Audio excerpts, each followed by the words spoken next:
Comecemos mais uma leitura do Silmarillion. Capítulo de hoje: Quenta Silmarillion, parte 11, do Sol, da Lua e da ocultação de Valinor. Conta-se que, depois da fuga de Melkor, os Valar passaram muito tempo sentados imóveis, nos seus tronos no círculo da lei, mas não estavam ociosos, como Fëanor declarara no desatino de seu coração, pois os Valar podem fazer muitas coisas com o pensamento, em vez de usar as mãos. E sem usar a voz, em silêncio, eles podem conferenciar uns com os outros. Assim, eles cumpriram vigília na noite de Valinor, e seu pensamento voltou a tempos anteriores a Ea e avançou até o fim. Contudo, nem o poder nem a sabedoria mitigavam sua dor e o conhecimento do mal na hora que ele surge, e não lamentavam mais a perda das árvores do que o desencaminhamento de Fëanor das obras de Melkor, uma das mais perversas. Pois em todas as partes do corpo e da mente, em valentia, em resistência, em beleza, em compreensão, em talento, em força e em sutileza, no mesmo grau, Fëanor havia sido o mais poderoso de todos os filhos de Ilúvatar. E nele ardia uma chama brilhante, as obras maravilhosas para a glória de Arda que ele poderia ter criado. Se tudo tivesse sido diferente, somente Manwë poderia, de certo modo, conceber. E os Vanyar, que estavam em vigília junto aos Valar, relataram que, quando os mensageiros repetiram a Manwë as respostas de Fëanor a seus arautos, Manwë chorou e baixou a cabeça. Já a última frase de Fëanor, de que no mínimo os feitos futuros dos Noldor viveriam para sempre em canções, Manwë ergueu a cabeça como alguém que ouve uma voz ao longe. Assim seja. Custosas lhes sairão essas canções, serão, entretanto, uma boa aquisição, pois o preço não poderia ser outro. Assim, exatamente como Eru nos falou, uma beleza ainda não concebida chegará a Ea, e ainda terá sido bom que o mal tenha existido. E mesmo assim, continuará sendo o mal, retrucou Mandos. Porém, a mim Fëanor virá em breve. Mas quando, afinal, os Valar souberam que os Noldor haviam de fato deixado Aman e estavam de volta à Terra-média, eles se ergueram e começaram a concretizar em atos as decisões tomadas em pensamento para remediar os danos causados por Melkor. Então Manwë pediu a Yavanna e Nienna que exercessem todos os seus poderes em prol do crescimento e da cura. E elas aplicaram todos os seus poderes às árvores. Porém, as lágrimas de Nienna não conseguiram curar seus ferimentos mortais. E por muito tempo, Yavanna cantou sozinha na penumbra. Mesmo assim, no exato momento em que faltou esperança e seu canto hesitou, Telperion produziu, afinal, num galho sem folhas, uma enorme flor de prata, e Laurelin, um único fruto de ouro. Esses Yavanna colheu, e então as árvores morreram, e seus troncos sem vida ainda estão em pé em Valinor, o monumento à alegria perdida. Já a flor e o fruto Yavanna deu a Aule, e Manwë os abençoou. E Aule e seu povo criaram naves para contê-los e conservar seus brilhos, como está relatado no Narzillion, o Cântico do Sol e da Lua. Essas naves os Valar entregaram a Varda para que se tornassem as lamparinas no firmamento, brilhando mais do que as estrelas antigas, por se encontrar mais perto de Arda.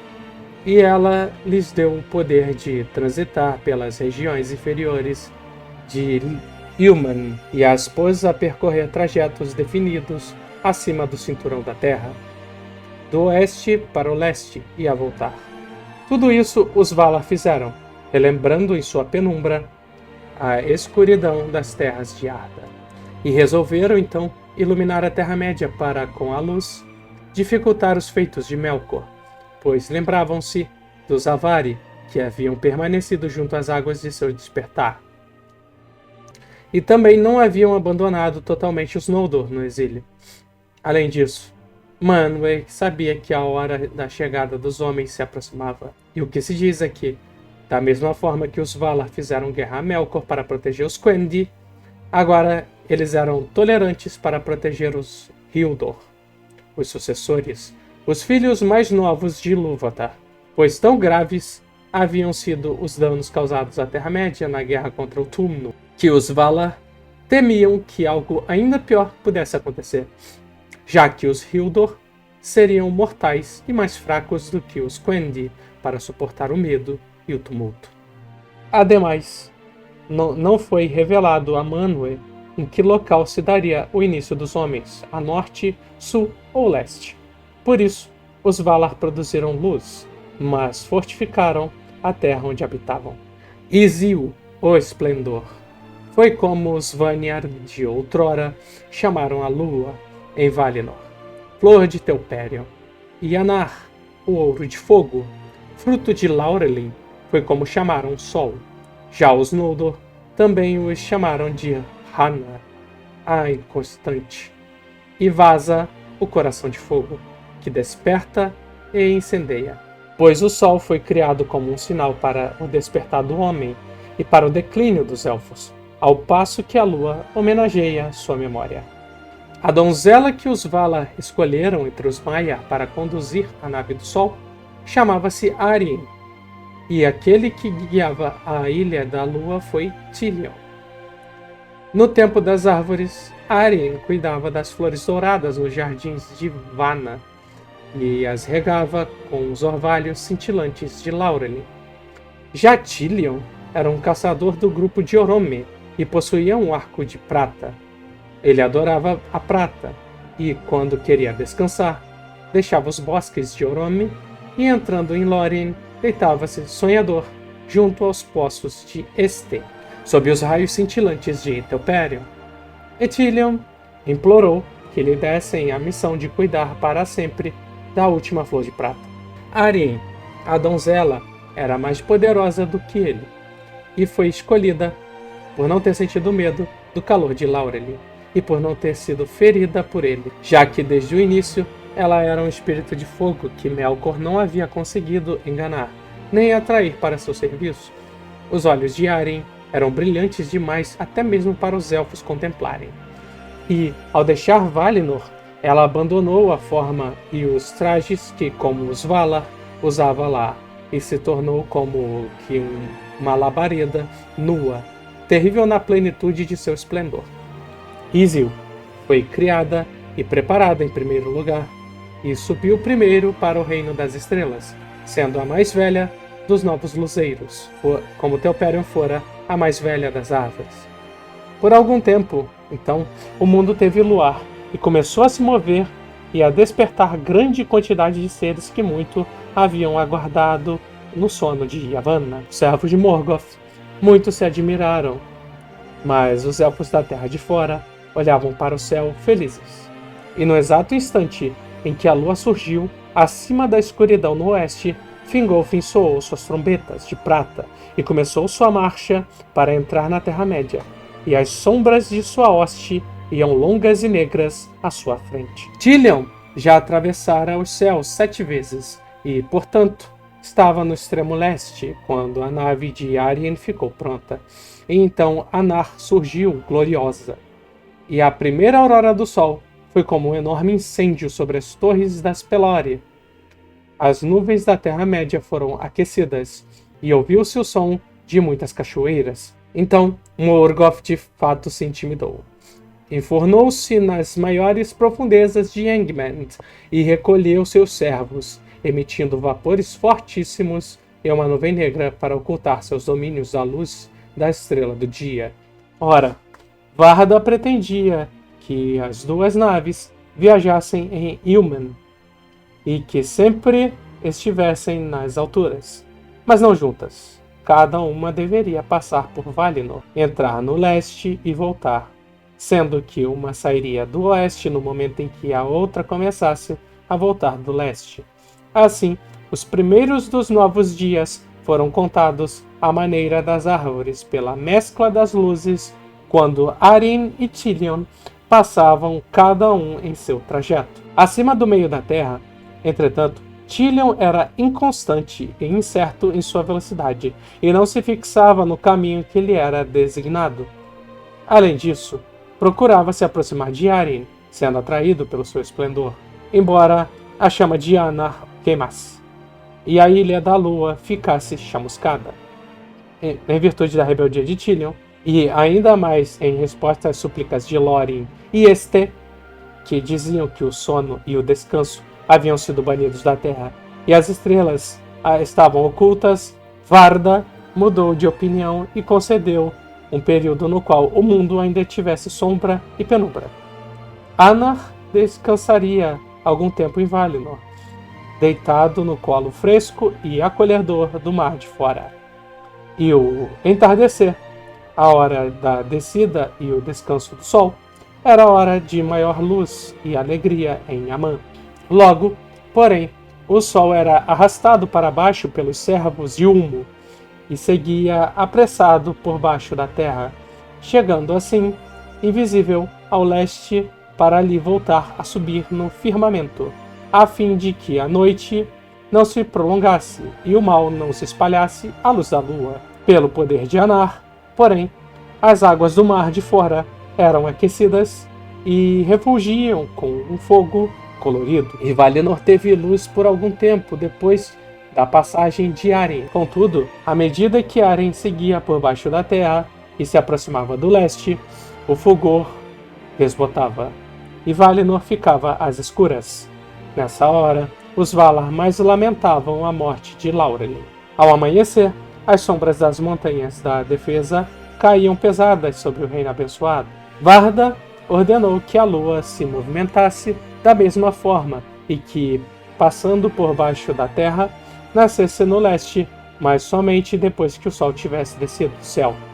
Tilion, no entanto, seguia com um ritmo instável, como ainda segue, e era sempre atraído por Arryn, como sempre será, de tal modo que, com frequência, os dois podem ser vistos acima da terra juntos, ou pode acontecer que Tilion se aproxime tanto do sol que sua sombra esconda o brilho de Arryn, e surge a escuridão no meio do dia. Por tantas idas e vindas de Anar, os Valar contaram os dias a partir dali, até a mudança do mundo, pois Tilion pouco se demorava em Valinor, mas na maioria das vezes passava veloz pelas terras do ocidente por Avatar, Araman ou Valinor, e mergulhava no abismo do outro lado do Mar de Fora, seguindo seu caminho em solidão, em meio às grutas e cavernas nas raízes de Arda. Ali, costumava passar muito tempo perambulando, só voltando tarde. Ainda assim,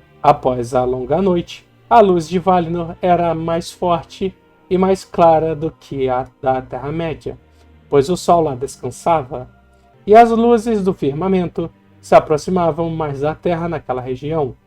No entanto, nem o sol e nem a lua conseguem trazer a lembrança à luz que existia antes, a que emanava das árvores antes que elas fossem tocadas pelo veneno de Ungoliant. Naquela luz sobrevive agora apenas Silmaril. Morgoth, porém, odiava os novos luzeiros e por algum tempo ficou desnorteado com esse inesperado golpe dos Valar. Atacou então Tilion, enviando espíritos de sombra contra ele, e houve luta em Ilmen, sob os caminhos das estrelas, mas Tilion saiu vitorioso. E de Arryn, Morgoth sentia um medo imenso e não ousava se aproximar, já não possuindo mais esse poder, pois à medida que crescia em perversidade e transmitia o mal que concebia sob a forma de mentiras e criaturas nefastas, seu poder passava para elas e se dispersava, enquanto ele mesmo ficava cada vez mais preso à terra, relutante em sair de seus redutos sinistros. Com sombras, escondia a si mesmo e a seus servos de Arryn, cujo olhar não conseguia suportar por muito tempo, e as terras em torno de sua morada eram envoltas em vapores e nuvens enormes. Ao ver, porém, a investida contra Tilion, os Valar ficaram em dúvida, temendo o que a perversidade e a astúcia de Morgoth poderiam ainda tramar contra eles. embora não se dispusessem a enfrentá-lo na Terra-média. Eles mesmo, assim, se lembravam da destruição de Almarém e resolveram que nada de semelhante aconteceria a Valinor. Por isso, naquela época, voltaram a fortificar toda a terra e ergueram as paredes das montanhas Pelóri a alturas tremendas e intransponíveis, a leste, norte e sul. As encostas extremas eram escuras e lisas, sem saliência ou ponto de apoio para os pés, e elas caíam em grandes precipícios, com a superfície lisa como vidro, e se elevavam em enormes picos coroados de gelo branco. Estabeleceu-se nelas uma guarda ininterrupta, e não havia passagem que as atravessasse, à exceção da Calacíria. Essa passagem, entretanto, os Valar não fecharam, em consideração aos Eldar, que lhes eram fiéis. E na cidade de Tirion, sobre a Colina Verde, Finarfin ainda governava os que restavam dos Noldor, na profunda fenda nas montanhas. Pois todos os que são da raça dos Elfos, até mesmo os Vanyar e seu senhor, Ingwe, precisam às vezes respirar o ar de fora e o vento que vem pelo mar das terras de seu nascimento. E os Valar ainda não se dispunham a isolar os Teleri totalmente de seus parentes.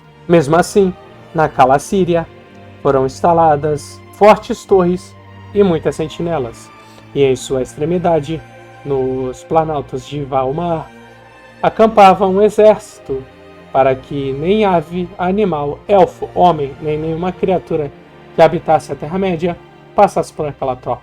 E foi também nessa época que os poemas chamam de Nurtale Valenoreva, a ocultação de Valinor, que as ilhas encantadas foram criadas e todos os mares ao redor foram preenchidos com sombras e desorientação. E essas ilhas foram dispostas como uma rede nos mares sombrios, de norte a sul, antes que Tol Eressëa, a Ilha Solitária, fosse alcançada por quem navegasse para o oeste. Dificilmente um barco conseguiria passar por elas, pois nos perigosos estreitos as ondas suspiravam ternamente em rochas escuras ocultas na névoa, e naquela penumbra um enorme cansaço se abatia sobre os marinheiros, acompanhado de ódio ao mar. Mas quem chegasse a pisar nas ilhas ali ficaria preso e dormiria até a mudança do mundo. Foi assim que, como Mandos lhe havia pronunciado em Araman, o reino abençoado se fechou para impedir a entrada dos Noldor.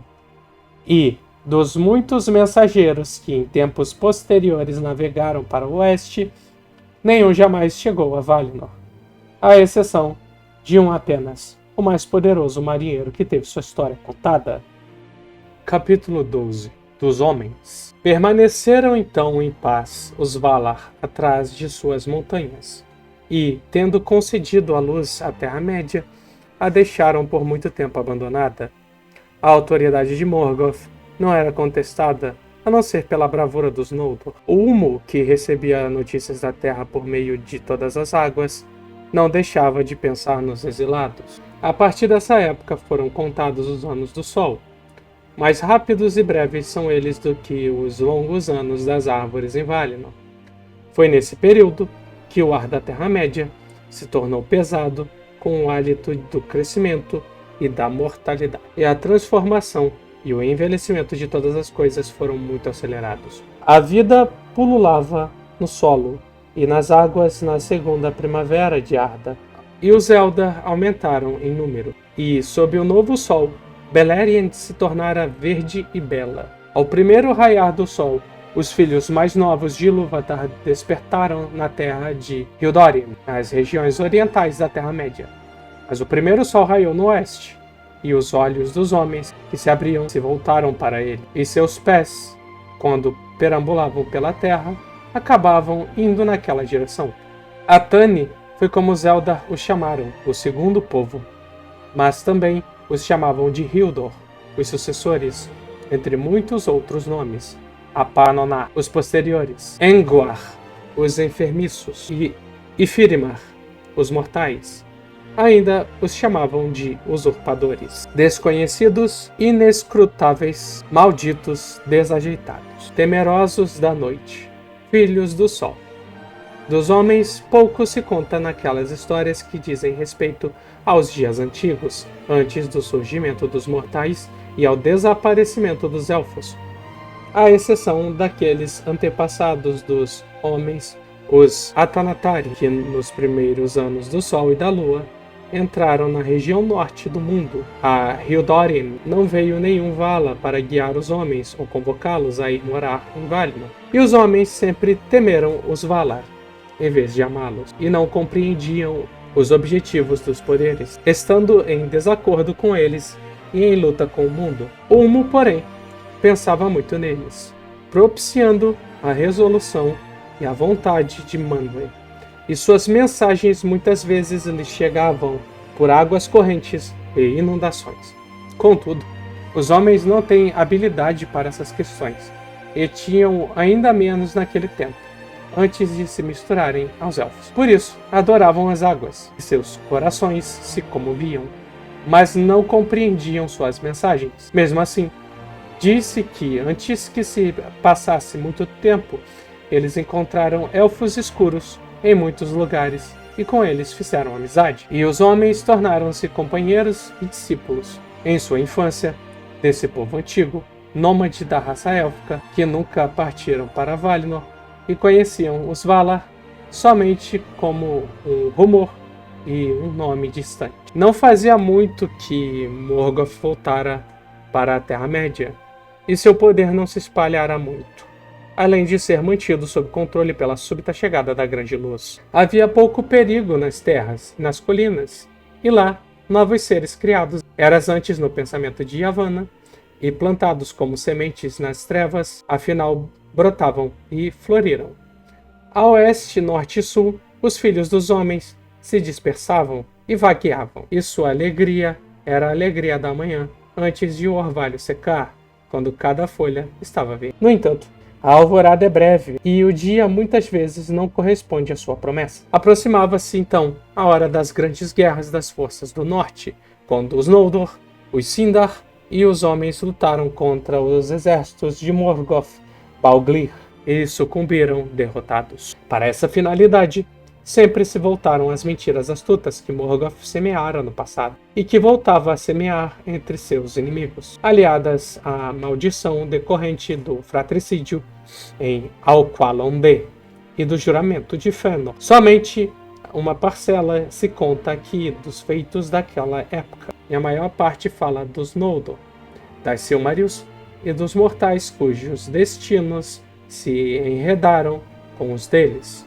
Naquela época, os elfos e os homens eram semelhantes em estatura e força física, mas os elfos tinham mais sabedoria, habilidade e beleza. E aqueles que haviam morado em Valinor e contemplado os poderes superavam os elfos escuros. Nesses aspectos, tanto quanto estes últimos suplantavam os mortais. Somente no reino de Doriath, cuja rainha Melian era da linhagem dos Valar, os Sindar quase se equiparavam aos Calaquendi do Reino Abençoado. Imortais eram os elfos, e sua sabedoria crescia de uma era para outra, sem que nenhuma enfermidade ou pestilência lhes trouxesse a morte. Seus corpos eram, na verdade, da matéria da terra e podiam ser destruídos, e naquela época eram mais parecidos com os corpos dos homens, pois não haviam sido habitados tanto tempo pelo fogo de seu espírito, que os consome por dentro com o passar das eras. Já os homens eram mais frágeis, mais fáceis de serem mortos por arma ou acidente, e mais difíceis de curar.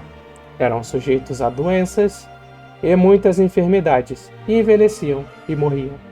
O que pode acontecer com seus espíritos após a morte, os elfos não sabem. Alguns dizem que eles vão para os palácios de Mandos, mas seu local de espera por lá não é o mesmo dos elfos. E abaixo de Ilúvatar, à exceção de Manwë, somente Mandos sabe para onde vão depois do período de recordação. Nos palácios silenciosos, às margens do Mar de Fora. Ninguém jamais voltou das mansões dos mortos, a não ser Beren, filho de Barahir, cuja mão tocou uma Silmaril. Mas depois disso, ele nunca mais falou com homens mortais. Talvez o destino dos homens após a morte não esteja nas mãos dos Valar, nem esteja tudo previsto na música dos Ainur. Depois, quando, em decorrência do triunfo de Morgoth e satisfazendo seu maior desejo, Os elfos e homens vieram a se desentender. Aqueles indivíduos da raça élfica que ainda viviam na Terra-média definharam e empalideceram, enquanto os homens usurparam a luz do sol. Os Quendi passaram então a perambular pelos locais solitários das grandes terras e ilhas, preferindo o luar e a luz das estrelas. Os bosques e as cavernas tornando-se como sombras e lembranças, à exceção daqueles que de quando em quando navegavam para o oeste e desapareciam da Terra-média. No entanto, na alvorada do tempo, elfos e homens eram aliados e se consideravam semelhantes. Houve alguns dentre os homens que aprenderam a sabedoria dos Eldar e se tornaram grandes e destemidos entre os capitães dos Noldor. E, na glória e na beleza dos elfos, e também seu destino, plena participação tiveram os filhos de elfos e de mortais, Earendil e Elwing, bem como Elrond seu filho.